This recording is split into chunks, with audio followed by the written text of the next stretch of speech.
여러분 어떤 말씀이 들려질 때 내게 듣기 좋은 말씀, 또 내게 유익한 말씀, 내가 정말 들으면 기분 좋은 말씀이 있고, 또 어떤 말씀은 들으면 굉장히 거슬리는 말씀이 있잖아요. 그 말씀이 동시에 여러분에게 들려온다면, 똑같은 이슈에 대해서, 똑같은 주제에 대해서 한 가지는 좀 부정적으로 얘기하고 또 도전적으로 얘기하는 말씀이 있고, 하나는 굉장히 우호적이고 또 친화적이고 긍정적인 말로 전해진다면, 여러분 이 둘 중에 어떤 말씀을 선택하시겠습니까? 자, 나는 좀 도전적이고 귀에 좀 거슬리긴 하지만 그런 말씀을 선택하겠다. 손 들어보세요.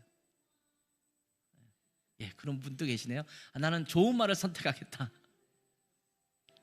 한 분, 나머지 분들은 나중에 좀 지켜보겠다, 이 말씀이신가요? 예. 아무튼 이 두 말씀 중에 내가 어떤 하나를 선택해야 된다면, 듣기에도 좋고 또 내 마음에도 드는 것을 선택하고 싶은 마음은 아마 누구나 마찬가지일 것입니다. 여러분이 경제적으로 많이 힘든데 하나님께서 당신을 더 나락으로 떨어뜨릴 겁니다. 이런 메시지를 듣는 것보다 걱정하지 마세요. 하나님께서 당신을 반드시 일으키셔서 금방 회복되게 할 것입니다. 이런 메시지를 들으면 훨씬 더 좋지 않겠습니까? 목사님이 여러분의 집에 방문했는데 여러분이 누군가 아파 있는데 하나님께서 아무래도 이 병은 치료할 수 없다고 말씀하시는 것 같아요. 그냥 기다리시죠. 죽을 날만 기다리시죠. 이렇게 말하면 굉장히 서운해하겠죠. 우리 담임 목사님이 어떻게 와서 그딴 말씀을 하실 수 있을까? 이럴 것이고, 또 어떤 분이 와서 무조건 하나님께서 축복하실 거예요. 다 나을 거예요. 걱정하지 마세요. 이렇게 말한다면 그것은 굉장히 좋게 들릴 것입니다. 그렇지만 지금 말씀드렸다시피 이 두 가지의 말씀이 전해질 때 우리가 선택할 것이 무엇이냐라고 하면, 긍정적인 말이냐 부정적인 말이냐가 중요하지 않습니다. 하나님께로부터 온 말씀인가, 이것을 살펴봐야 합니다. 내게 듣기도 좋고 나에게 유익한 말씀을 하시는데 그게 하나님으로부터 온 거면 정말 금상첨화죠. 그러면 아멘, 그렇게 되기를 원합니다, 이렇게 말할 수 있을 거예요. 그런데 만약 듣기 좋은 소리인데도 하나님으로부터 온 것이 아니라면 우리는 그것을 분별해서 거절할 줄 알아야 합니다. 반대로 우리에게 정말 기분 나쁜 얘기고 우리의 미래에 대해서 암담한 얘기를 하는 것처럼 보여지는데, 절망적인 얘기를 하는 것처럼 보여지는데 그것이 하나님께로부터 온 말씀이라고 한다면 겸허하게 하나님의 말씀에 귀 기울일 줄 알아야 합니다. 여러분, 구약 성경부터 시작해서 신약 성경에 이까지 그런 말씀들은 굉장히 자주 있었던 것을 여러분 기억할 겁니다. 특별히 구약 성경의 선지자들이 했던 얘기들은요, 여러분 보시다시피 요즘 예레미야를 묵상하지 않습니까? 근데 예레미야만이 아니에요. 이사야서도 그렇고 나중에 스바냐서라든지 뒤에 있는 내용들도 앞부분에서는, 특별히 앞부분에서는 전부 이스라엘 백성들과 유다 백성들을 대한 책망과 돌이킴과 그들을 꾸짖는 말씀으로 가득 차 있단 말이죠. 너희가 그렇게 하지 않으면 너희는 망할 것이야, 이 말씀이 계속적으로 증거되고 있는 것을 보게 됩니다. 그럴 때마다 기분 나빠, 왜 우리한테 저런 말을 하는 거야? 라고 할 것이 아니라 그게 정말 하나님께서 주시는 말씀인지를 살펴보고 그것이 하나님께 그 말씀을 받드는 것이 필요할 것입니다. 우리가 이제 예레미야서를 함께 묵상하고 있죠. 예전에 작년인가요? 작년에 이제 이맘때쯤 돼서 아마 예레미야서를 앞부분을 쭉 묵상했을 겁니다. 그리고 1년이 지난 이후에 저희가 예레미야 후반부를 우리가 묵상하고 있는 중입니다. 이 예레미야 선자는 남왕국이 멸망하기 전부터 멸망한 이후까지 말씀을 선포했던 그런 선지자입니다. 우리나라의 역사로 빗댄다면 조선 말기 있죠. 조선 말기 때부터 시작해서 이제 일제 강점기까지 말씀을 전한 선지자, 이렇게 보시면 여러분 될 겁니다. 조선 말기의 헌종, 철종 시대로 넘어오면 그때 고종과 순종 시대가 되지 않습니까? 그런 어간에 나라가 망해가고 일제에 의해서 강압적으로 우리가 식민 통치를 받게 되고, 이런 과정에 연이어진 그 과정 속에서 이 예레미야가 말씀을 선포한 것이다. 이것이 똑같이 남왕국 유다로 보면 그 정도의 때입니다. 그래서 남왕국 유다가 멸망당하고 바벨론에 의해서 통치받을 뿐만 아니라 바벨론의 포로로 끌려가는 그런 과정까지에 있는 모든 과정 속에서 예레미야가 남왕국 유다에게 말씀을 선포한 것입니다. 자, 오늘 본문의 상황은요, 아직 남왕국 유다가 바벨론에게 완전히 멸망하기 전입니다. 그 남왕국 유다의 마지막 때 왕들을 살펴본다면 여호야김이라는 왕이 생겨요. 이 김씨가 아닙니다. 그냥 여호야김이에요. 여호야김이라는 사람이 있었고요. 이 여호야김 때부터 오히려 폐색이 굉장히 짙어지는 그런 나라가 되었습니다. 하나님을 거부하고 하나님 앞에 불순종했던 왕 중에 하나입니다. 그리고 그 여호야김의 아들은 여호야긴입니다. 이제 그 사람은 여고니아 또는 고니아 또는 여고냐 뭐 이렇게 여러 이름으로 불리기도 하는데 이 다 같은 사람이에요. 여호야긴이라는 사람인데 이 사람은 왕이 되자마자 바벨론의 포로로 그냥 끌려갔습니다. 아직 남왕국 유다는 멸망하지 않았는데 끌려가게 대신 바벨론 왕이 유다의 왕을 누구로 세우냐면 시드기야라는 왕을 세웠습니다. 그러니까 요 시드기야라는 왕은 바벨론에 의해서 세워진 왕이라고 보시면 됩니다. 그리고 시드기야 때 완전히 남왕국 유다가 멸망당하고 이제 모든 사람들이 결국 바벨론으로 끌려가게 되는 그런 상황에 있습니다. 그러니까 지금 요 시기가 마지막 때예요. 지금 오늘 본문 말씀은 시드기야 왕 때 예레미야가 선포한 말씀이니까 마지막 왕 때의 멸망을 이제 코앞에 두고, 그러나 아직 그들은 멸망하지 않을 것이라는 신락 같은 희망을 갖고 있으면서 지내고 있던 그 시절에 예레미야가 선포하고 있는 그런 말씀입니다. 예레미야는 계속해서 무슨 말씀을 전하고 있냐면 여호야김 왕 이전부터 있었거든요. 근데 그 이전에 요시야 왕은 하나님의 말씀을 따르고 또 하나님의 성전을 다시 건축하고 그랬던 좋은 왕이었거든요. 근데 그 여호야김 왕 때부터는 하나님 앞에 또 불순종하고 이렇게 살아가다 보니까 계속해서 예레미야가 하나님의 말씀을 선포하기 시작. 무슨 말씀을 선포하냐면 이 나라는 망할 겁니다. 바벨론에 의해서 망할 겁니다. 그러니까 바벨론이 우리를 침략하고 우리에게 강압적으로 들어오면 거기에 항거하지 말고 저항하지 말고 그것에 순복해서 굴복하고 바벨론을 섬기십시오, 이렇게 말하고 있는 거예요. 여러분, 나라가 멸망하려고 하는데 우리를 침략하는, 우리가 볼 때는 나쁜 나라, 우리의 대적, 그리고 우리는 하나님의 선택된 백성이고 하나님이 우리를 보호하시는 거룩한 백성인데 그 백성을 이방 민족이 와서 치려고 하는데 그것에 대해서 선포하기를 예레미야라고 하는 선지자임에도 불구하고 좋은 얘기를 하기는커녕 이 나라는 망할 겁니다. 하나님께서 여러분을 망하게 하실 겁니다. 그러니까 바벨론에게 굴복하십시오, 이렇게 선포하는 얘기는 그 누구도 듣고 싶지 않은 이야기일 겁니다. 예레미야의 별명이 뭔지 아십니까? 무슨 선지자라고 하잖아요. 눈물의 선지자라고 하잖아요. 아니, 좋은 말만 하면 눈물을 흘렸겠어요? 호의호식하면 살았을지도 몰라요. 사람들이 대접했을 수도 있을 거예요. 야, 우리는 힘들고 어려운데 너희가 우리를 위로하는구나, 우리를 격려하는구나, 우리가 힘이 된다, 네가 말씀을 선포하면 야, 너무 힘을 얻는 것 같아, 이랬으면 눈물의 선지자가 아니었을 거예요. 그런데 하나님께서 예레미야를 통해서 주시는 말씀은 그런 말씀이 아니에요. 절망적인 말씀이에요. 이 나라가 망할 거라는 거예요. 그런데 우리가 모르는 그런 백성들이 우리를, 하나님의 백성을 침략해서 우리를 끌어가게 되는데 그것에 순전히 순복하라고 이야기하는 말씀을 전할 때 그 말씀을 전하는 예레미야가 마음이 편하겠습니까? 그런데 사람들은 예레미야를 굉장히 비난하죠. 옥에 가두기도 하고 핍박을 하기도 합니다. 그러니 나중에 예레미야서를 쭉 보면 알겠지만 그 마음이 불붙는 것 같아요. 하나님, 나는 이 말씀을 선포하고 싶지 않지만 하나님이 정하신 계획대로 이렇게 진행될 것이라는 것을 내가 선포하고 있는데 하나님, 근데 저들은 내 말을 들어주지도 않아요. 하나님의 말씀으로 인정하지도 않아요. 그러면 나는 이 벽에다 대고 외치는 것 같고 공허하게 외치는 것 같은데 아무도 변화되지 않는데 하나님 어쩌면 좋겠습니까? 라고 하면서 눈물을 흘릴 수밖에 없는 그런 선지자였다라는 겁니다. 자, 이제 이 마지막 왕 때 시드기야예요. 이제 그 전의 왕 여호야긴은 이미 포로로 끌려갔다고 했잖아요. 여고니아라고 하는 그 왕은 많은 고관 대작들이 바벨론에 끌려가 있는 상태입니다. 그런가 하면 그 당시 예루살렘 성전에 있던 성물들이죠. 성전 안에 있는 기구들이 있어요. 그런 기구들을 바벨론이 2차에 걸쳐서, 2번에 걸쳐서 다 빼앗아 갔어요. 물론 아직도 남아있는 성전의 기구들이 있지만 성전에 있는 모든 것들이 다 빼앗긴 상태입니다. 그리고 그것이 이 바벨론에 있는 자기들의 신전에, 여호와의 성전에 있었던 그 기물들이 가 있는 그런 상황입니다. 하나님의 예배당에서 있어야 될 그런 것들이 우상을 섬기는 것에 놓여져 있다라고 생각해 보세요. 얼마나 마음이 아팠겠습니까? 예루살렘 성전은 황폐해, 예루살렘에 있는 궁궐도 이제는 바벨론에 의해서 풍전 등화에 그렇게 상태에 놓여져 있는 그 상황에서 지금 처해 있는 그런 상황입니다. 또 오늘 본문의 말씀은 27장이잖아요. 근데 27장 바로 전장인 28장이 오늘 읽었는데 27장에 보면 다른 유다 왕국의 백성들에게 듣기 좋은 소리들만 하고 있습니다.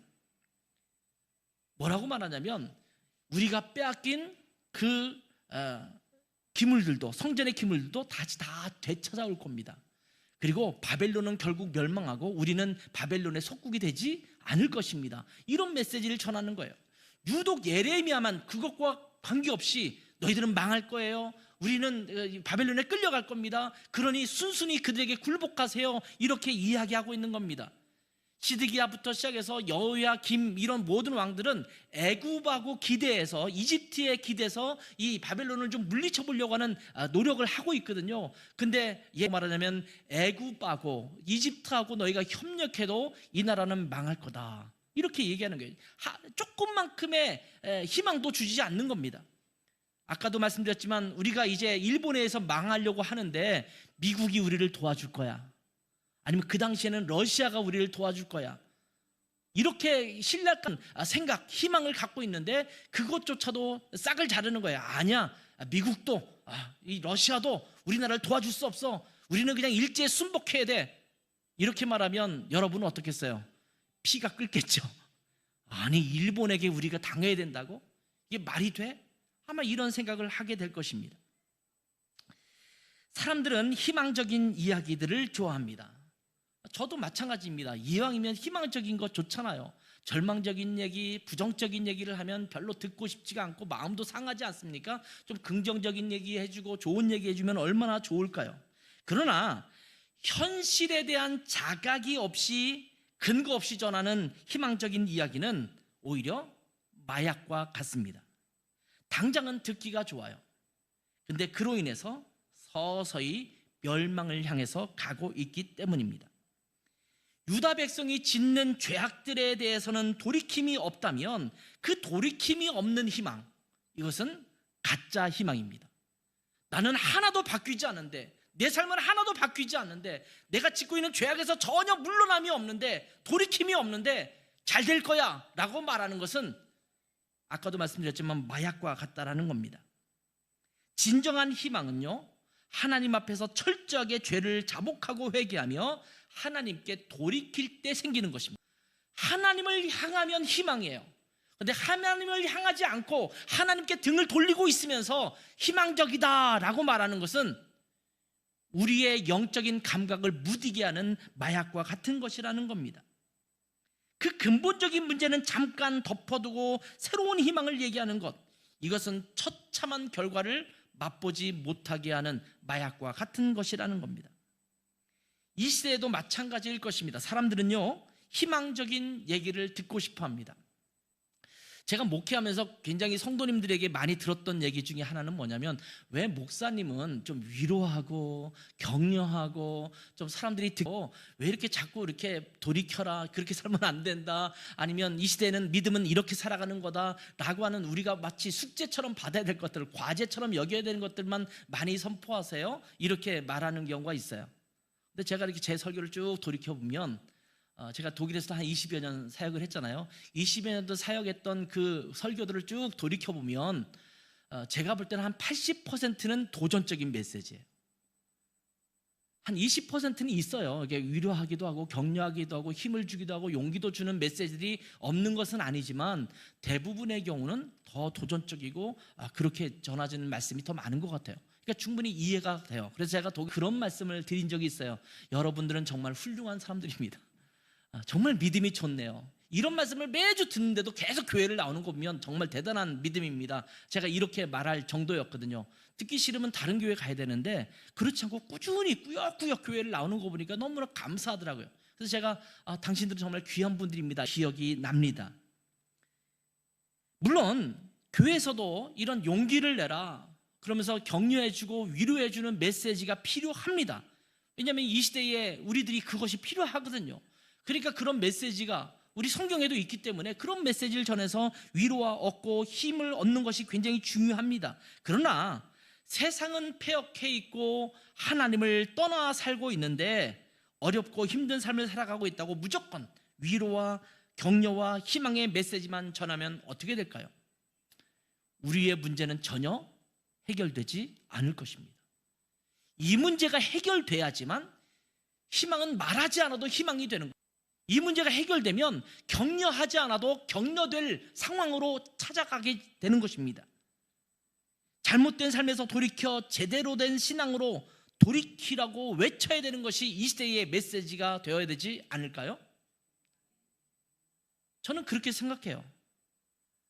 어떻게 여러분은 어떤지 모르겠어요. 저는 제 삶을 돌이키면 하나님 앞에 여전히 부족해요. 그러니 하나님께서 자꾸 큐티를 하면서 말씀을 묵상하면서 너 이렇게 살면 안 되지, 이거는 너가 목회자로도 이렇게 살아야 돼 라고 주시는 도전의 말씀을 계속 받거든요. 그래서 제 마음을 계속 되돌이키는 거예요. 하나님, 일신 우일신 매일매일 새롭게 될 수 있는 그런 삶이 되게 없어서 이런 마음을 갖게 하거든요. 그런데 지금 내 상황은 돌아보지 않고 하나님이 내게 축복 주셔, 내게 희망을 주셔, 내게 미래에 대한 황금빛, 그 다음에 장밋빛 이런 인생을 주시는 것 같아, 이렇게만 젖어 있는다고 한다면 어쩌면 우리 삶은 아까도 말씀드렸다시피 나도 모르는 사이에 정 가운데 들어가게 될 것이라는 생각이 듭니다. 현대 그리스도인들은 너무나 위로만을 원합니다. 너무나 축복의 말씀만 위합니다. 한동안 그것이 먹혔던 시절이 있었습니다. 여러분, 고지론이라고 들어보셨어요? 고지론이라는 것은 높은 곳에 올라가라는 얘기거든요. 이 고지론이 유명했어요. 신실한 그리스도인이라면 이 세상에서 성공해서 높은 지위, 또한 높은 자리를 차지하고 부자가 되어서 이 세상이 볼 때 야, 그리스도인이 되면 저렇게 성공하는구나, 이것을 좀 보이라 라는 그 메시지였어요. 그래서 한동안 성공에 대한 메시지가, 또 예수님 믿으면 복 받을 거예요, 범사에 잘 될 거예요, 여러분의 직장도 잘 될 거고 질병도 다 낫게 될 것이고 여러분이 직장에서도 승진이 될 것이고 여러분이 하는 사업이 모두 잘 될 거라고 하는 그런 메시지가 주로 이루었던 그런 시절이 있었습니다. 이런 것들이 한동안 번영신학 또는 성공신학이란 이름으로 유행했었습니다. 그렇게 높은 자리에 올라가야지만 세상에 영향력을 끼칠 수 있다는 겁니다. 그러니까 공부도 잘해서 1등을 해야 되고, 뭐 콩쿠르 나가면 거기서 1등을 해서 그 안에서 그리스도인으로서 영향력을 행사해야 되고, 교회도 커지고 아주 부유해져서 세상을 향해서 그런 모습을 좀 보여야 된다, 이렇게 말하는 것입니다. 믿음으로 큰 꿈을 꾸면 그 꿈을 이루게 된다라는 것이 번영신학이거든요. 이것에 대해 대표적인 책이 있었습니다. 조엘 오스틴이라고 하시는 목사님이 쓴 책이에요. 긍정의 힘. 아예 출판사도 만들었어요. 긍정의 힘 출판사를 만들어서 긍정의 힘이라는 것부터 시작해서 굉장히 많은 책들을 냈던 기억이 납니다. 저도 이제 사서 합니다. 그게 2005년 이때 출간된 책이거든요. 긍정적인 마음을 가지고 믿으면 그 믿음으로 모든 것이 잘 이루어진다라는 거예요. 그래서 그 책에 제가 지금도 기억나는 구절이 있어요. 어떤 거냐면, 어딘가 쇼핑몰에 가면, 또 백화점이나 가면 입구 그 근처 문으로 들어가를 대면 너무 좋잖아요. 딱 물건 사가지고 곧바로 거기다 짐을 넣을 수 있으니까 자기는 믿음을 가지고 기도한다는 거예요. 하나님, 이 넓은 쇼핑몰에 그 입구 근처에 가까운 곳에 자리가 나게 없어서, 그렇게 기도하고 들어가면 늘 거기에 자리가 한 자리씩 난대요. 그런 이야기가 그 안에, 긍정의 힘이란 책 안에도 들어가 있어요. 그것을 비롯한 굉장히 많은 이야기들이 있거든요. 그 오스틴 목사님이 목회하는 교회는 한 4만 명 이상 모이는 그런 교회입니다. 엄청나게 큰 교회예요. 센세이션을 한동안 일으켰고, 한국교회 목사님들도 굉장히 많이 읽었고, 저도 읽고 처음에는 와, 그렇구나 이렇게 여기면서 읽었었던 그런 책입니다. 그런 것을 좀 살펴볼 필요가 있어요.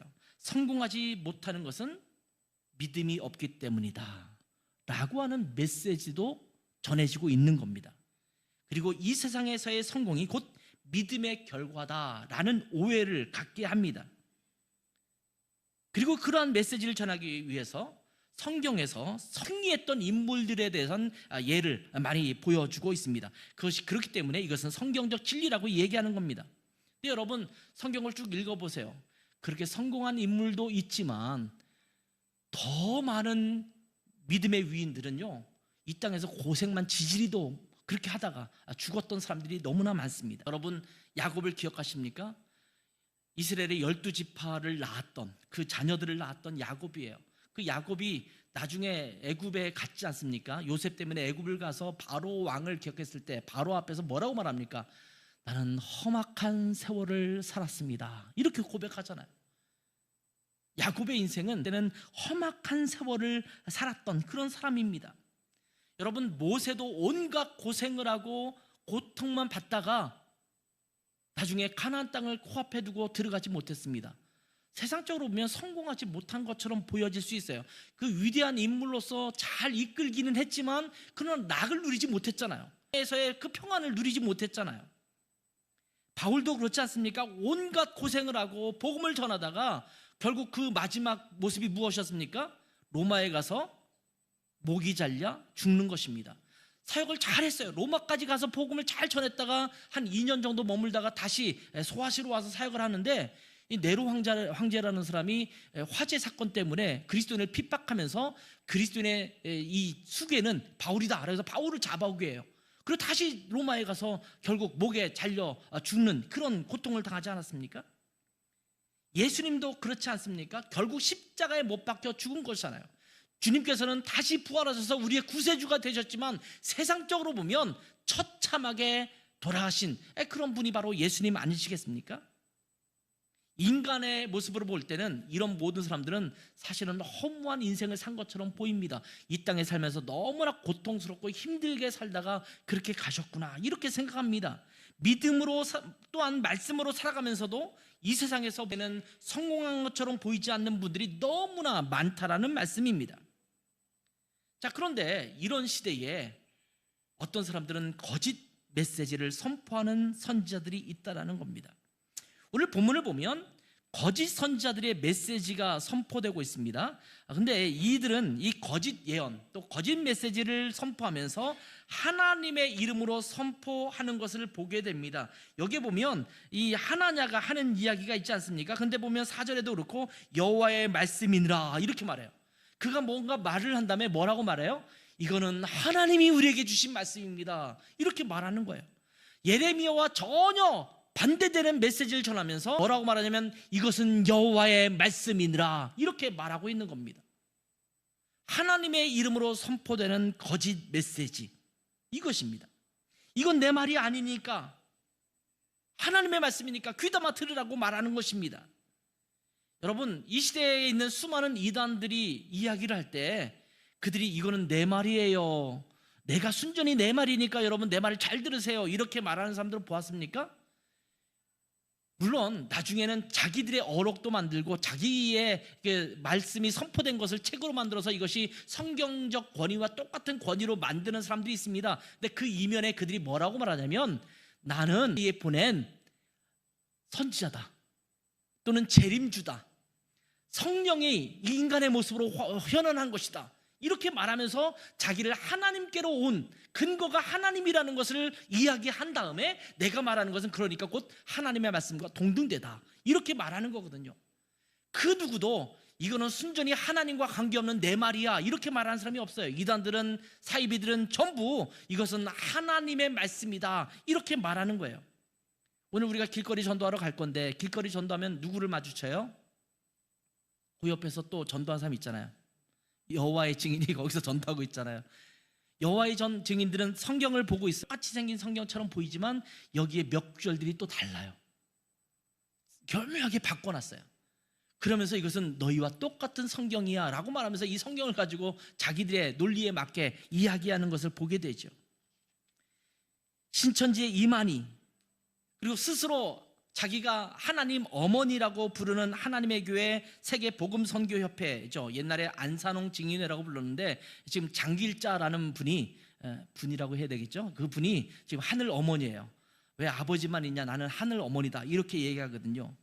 또는 JMS라고 부르는 정명석 씨가 교주로 있는 기독교 복음선교회 이런 데 보면 전부 자기가 성령에 현현한 것이다 그러면서 하나님의 말씀을 근거로 삼고 있습니다. 내가 하는 말은 곧 하나님의 말이라고 말하는 것입니다. 이것이 거짓 선지자들의 모습입니다. 오늘 본문에 등장하는 거짓 선자는 기브온 아술의 아들인 하나냐라는 사람입니다. 이 하나냐라는 예레미야와는 전혀 상반된 메시지를 전합니다. 이스라엘 성전 앞에서, 예루살렘 성전 앞에서 모든 백성들이 보는 앞에서, 제사장들이 보는 앞에서 예레미야를 향해서 이렇게 이야기합니다. 하나님께서 말씀하시기를 바벨론의 멍에를 꺾을 것이다. 그리고 바벨론에 빼앗겼던 성전의 기물들을 전부 되찾을 것이다. 이렇게 선포하는데요, 구체적으로 제시합니다. 2년 안에. 사람들이 들 때는 얼마나 기가 막힌 일이에요. 2년 안에 이것이 다 회복될 것이고 다 되찾아올 것이다 라고 말씀하고 있는 겁니다. 이것이 1절부터 5절까지에 있는 말씀이에요. 하나냐가 쭉 이야기는 하는 얘기입니다. 여러분, 그 전에 예레미야가 어떤 일을 했어요? 자기 목에 줄을 맵니다. 그리고 이 멍에를, 나무로 멍에를 만들어 가지고 그 멍에를 매는 거예요. 근데 이 멍에와 줄은요, 한 개만 만든 게 아니에요. 그 원어를 보면 복수로 돼 있어요. 이것을 가지고 유다 왕국에게만 주는 것이 아니라 있는 모압이라든지 암몬이라든지 그런 주변 나라들 있잖아요. 그런 나라들의 사신들도 다 오게 해서 그들에게도 하나씩 주는 거예요. 너희들도 매.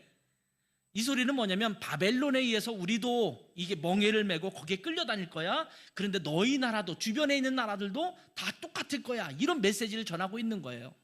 지금 예레미야는 계속 지금 멍에를 지금 어깨에 메고 있는 상황입니다. 이것이 하나의 퍼포먼스로 전하는 메시지였습니다. 근데 이렇게 전하고 있는, 멍에를 맬 거야, 이렇게 말하고 있는 예레미야의 말씀과 전혀 다른 메시지를 전하고 있는 겁니다. 자, 지금 예레미야가 전하고 있고요, 수많은 선지자 중에서 대표적으로 하나냐라는 선지자가 이 말씀을 전하고 있다면, 그리고 여러분이 그 자리에 있다면 여러분은 누구의 말씀을 듣겠습니까? 지금 똑같이 여호와의 말씀이니라 라고 말씀하고 있잖아요. 그러면 여러분은 누구의 말을 듣겠냐는 거예요. 만약에 한 교회에 목사님이 두 분이 계시는데 담임 목사님 막 설교를 했어요. 하는데 극과 전혀 반대되는 얘기를 하는데 극과 극의 얘기를 했다면 여러분은 아마 파가 나뉠 거예요. 그렇죠? 담임 목사 파, 부목사님 파 이렇게 나눠서 싸우는 일도 있잖아요. 비슷한 부분의 해석이 좀 다르다라는 것과는 좀 다른 문제거든요. 완전히 상반된 얘기를 한다면, 근데 하나는 좀 기분 좋은 얘기고 하나는 기분 나쁜 얘기라면 여러분은 어디에 귀를 기울이고 있겠습니까? 이 시대도 마찬가지일 거예요. 우리는 듣기 좋은 메시지를 찾아다니려고 합니다. 근데 여러분, 듣기 좋은 메시지가 아니라 하나님이 주시는 말씀을 찾아가야 합니다. 이러한 희망적인 메시지에 속지 말아야 합니다. 우리에게 격려와 위로가 된다는 이유 때문에 무조건 받아들여서는 안 되는 것입니다.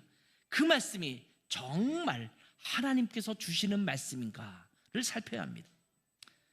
자, 그러기 위해서 우리가 해야 될 일이 있어요. 따라서 합시다. 하나님의 말씀을 잘 하나님의 말씀을 분별하는 것이 필요해요. 우리에게 있어야 할 능력이고 우리가 자꾸 다듬어서 키워야 할 능력입니다.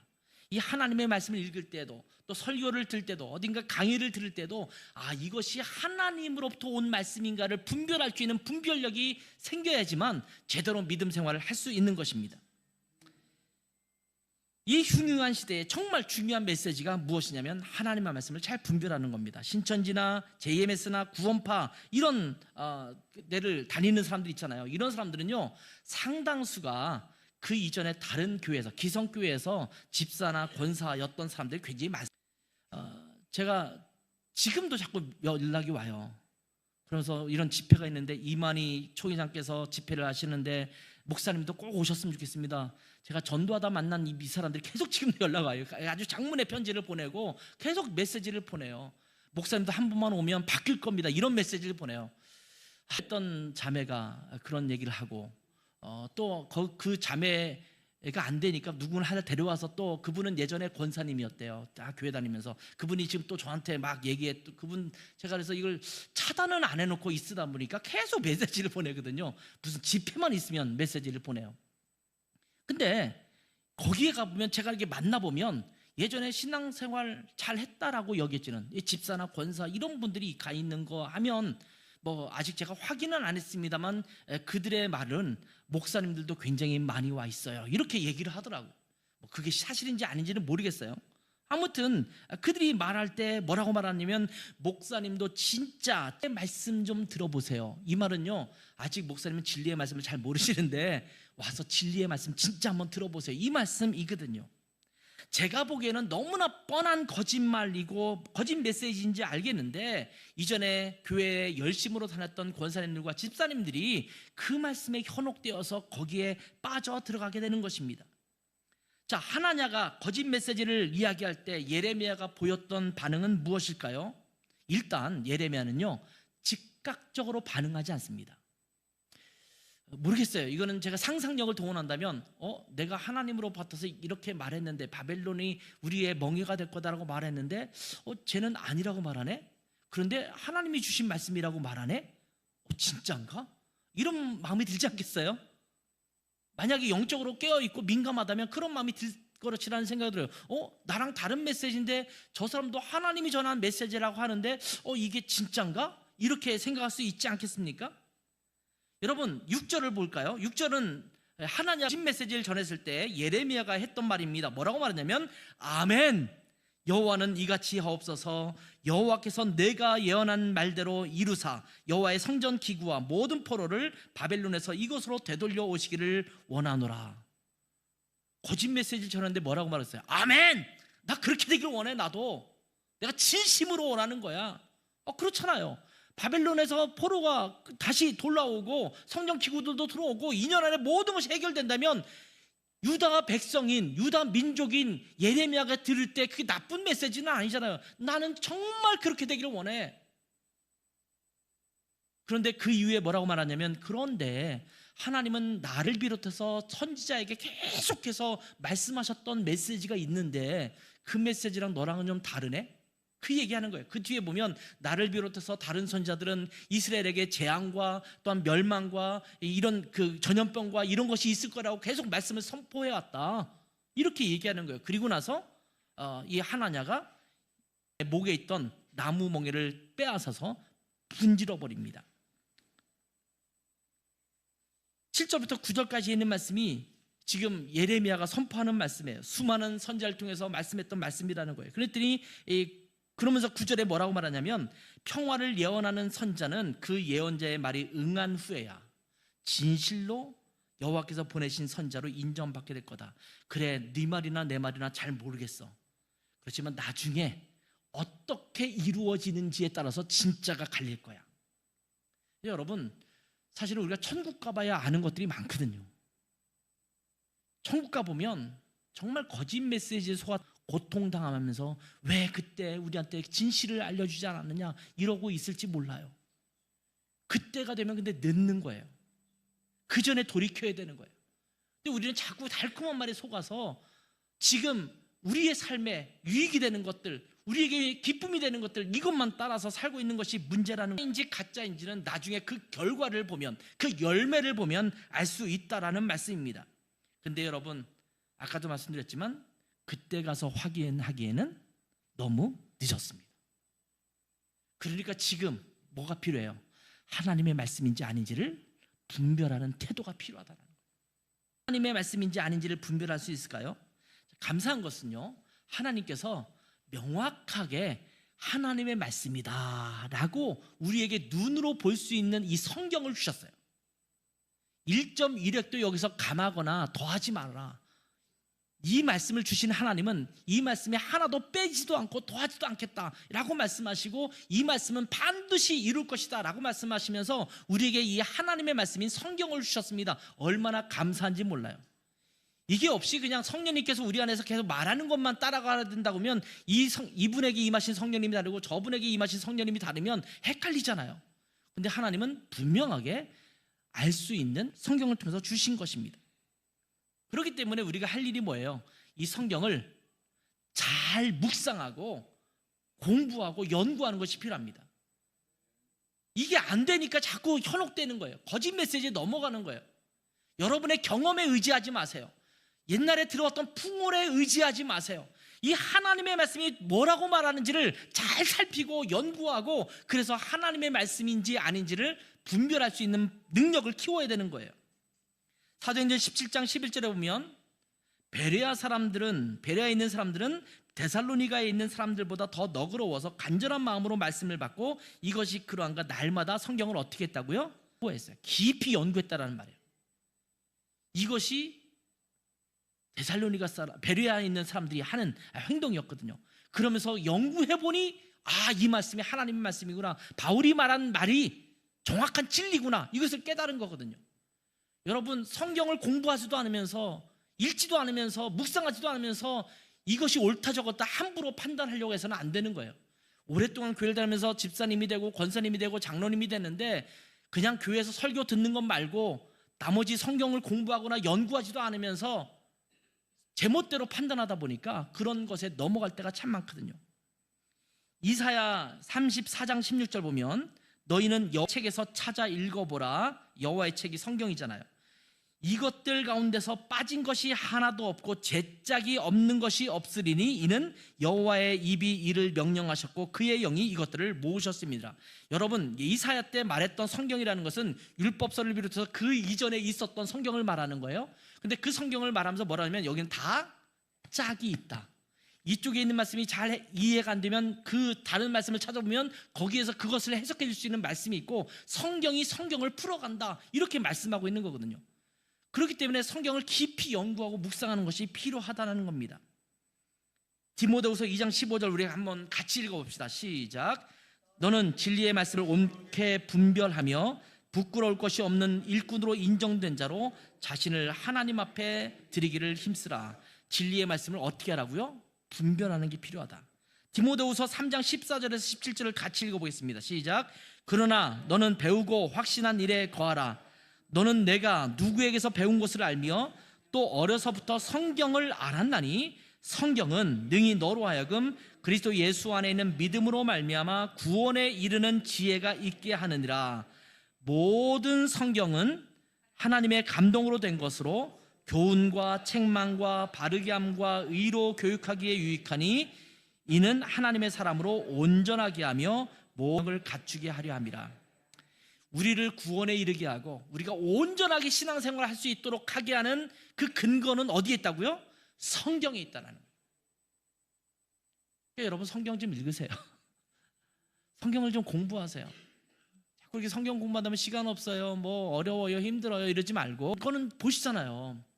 주식 동향도 살피고 부동산 시세도 살피고 또 지금 금리가 어떻게 되는지도 확인하시고 세상 정치가 어떻게 돌아가는지 그 정치 정세도 살피면서 왜 성경은 안 보시냐고요. 성경을 읽고 묵상하고 공부해야 돼요. 그래야지 진짜 진리를 찾는 겁니다. 하십시오. 그리고 또 우리가 할 게 있어요. 그 뭐냐면 하나님의 말씀을 분별하는 데서 굉장히 중요한 분은 누구냐면 성령님이십니다. 성령님께서 깨닫게 하시고 성령님께서 조명해 주십니다. 조명해 주신다는 것은 밝혀 주신다는 게, 이렇게 눈에 보이도록 라이트 켜서 이렇게 보여주시도록 그렇게 한다는 거예요. 자, 베드로 후서 1장 20절 21절을 같이 읽겠습니다. 시작. 먼저 알 것은 성경의 모든 예언은 사사로이 풀 것이 아니니 예언은 언제든지 사람의 뜻으로 낸 것이 아니요 오직 성령의 감동하심을 받은 사람들이 하나님께 받아 말한 것이니라. 이 성경은 하나님의 감동을 입은 사람들이 쓴 거기 때문에 우리 마음대로. 그러면서 요한복음 14장 26절을 같이 읽겠습니다. 시작. 보혜사 곧 아버지께서 내 이름으로 보내실 성령 그가 너희에게 모든 것을 가르치고 내가 너희에게 말한 모든 것을 생각나게 하시리라.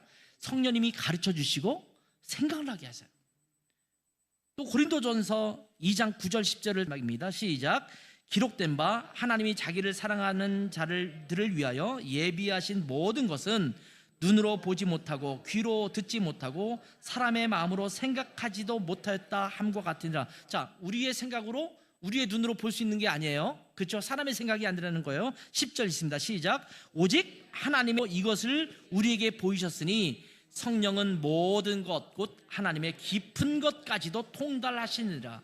누가 깨닫게 하세요? 깊은 것을 깨닫게 하시는 성령님께서 깨닫게 하시는 거예요. 그러니까 여러분 성경을 읽고 묵상하시고, 성경을 읽고 묵상할 때 내 머리로 내 지식으로 공부하는 것이 아니라 성령님께서 이것을 깨닫게 하시는 능력을 활용해서 묵상하시면, 아, 이게 하나님 말씀이구나, 아, 이건 아니구나, 이것을 분별할 수 있는 능력이 자라게 된다는 겁니다. 이런 예레미야의 목에 걸려있는 멍에를 하나냐가 꺾었습니다. 10절 11절 제가 읽겠습니다. 선지자 하나냐가 선지자 예레미야의 목에서 멍에를 빼앗아 모든 백성 앞에서 하나냐가 말하여 이르되 여호와께서 이와 같이 말씀하시니라. 지금 여호와께서 말씀하신 또 말하죠. 그러면서 내가 2년 안에 모든 민족의 목에서 바벨론의 왕 느부갓네살의 멍에를 이와 같이 꺾어버리리라 하셨느니라 하며 선지자 예레미야가 어디로 갔다고요? 자기의 길로 가니라. 대꾸하지 않고 간 거예요. 뭐 여러 가지 해석이 있을 수 있겠지만 저는 이 말씀을 읽으면서 그런 생각이 있어요. 이게 지금 너무 하나님의 말씀하셨다고 말하는, 강력하게 말하는, 자기의 이 멍에를 꺾어버리는 그런 퍼포먼스도 하고 있는 거잖아요. 그런 걸 보면서 이게 진짠가? 이런 생각도 잠깐 들었을 것 같아요. 뭐 0.2%라도 들었을 것 같아요. 그리고 하지 않고 자기가 아까 할 말은 하고 집으로 간 겁니다. 그 이후에 예레미야에게 하나님께서 다시 말씀하십니다. 13절 볼까요? 만군의 여호와 이스라엘의 하나님께서 이와 같이 말씀하시니라. 내가 쇠멍에로 이 모든 나라의 목에 메워 바벨론의 왕 느부갓네살을 섬기게 하였으니 그들이 그를 섬기리라. 내가 들짐승도 그에게 주었느니라. 지금 뭐라고 말씀하시면, 너에게 주었던 그 메시지가 맞아. 내가 너를 통해서 하신 말씀이 진리인 거야. 하나님께서 그걸 확인시켜 주는 거예요. 예레미야에게 확신이 생겼겠죠. 아, 하나냐는 진짜가 아니었구나. 내가 긴가민가 했었는데. 그러면서 하나님은요, 인간이 꺾어버린 나무멍에를 대신해서 쇠멍에를 만들어서 매게 하겠다, 이렇게 말씀하십니다. 꺾어버린 나무멍에 대신 쇠멍에를 먹여야 되는 거예요.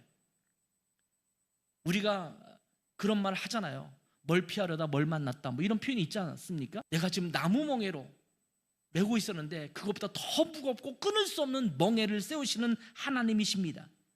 나무 멍에를 꺾는다라는 것은요, 인간의 생각, 인간의 계획을 의미합니다. 하나님의 계획을 거절하고 인간의 생각으로 어떻게든 막아보려고 하는 노력을 의미하는 것이기도 합니다. 하나님께서 우리에게 징벌하신다고, 하나님께서 우리를 죽게 하신다고, 그렇다면 이것을 내가 어떻게 막아볼래? 라고 하는 거예요.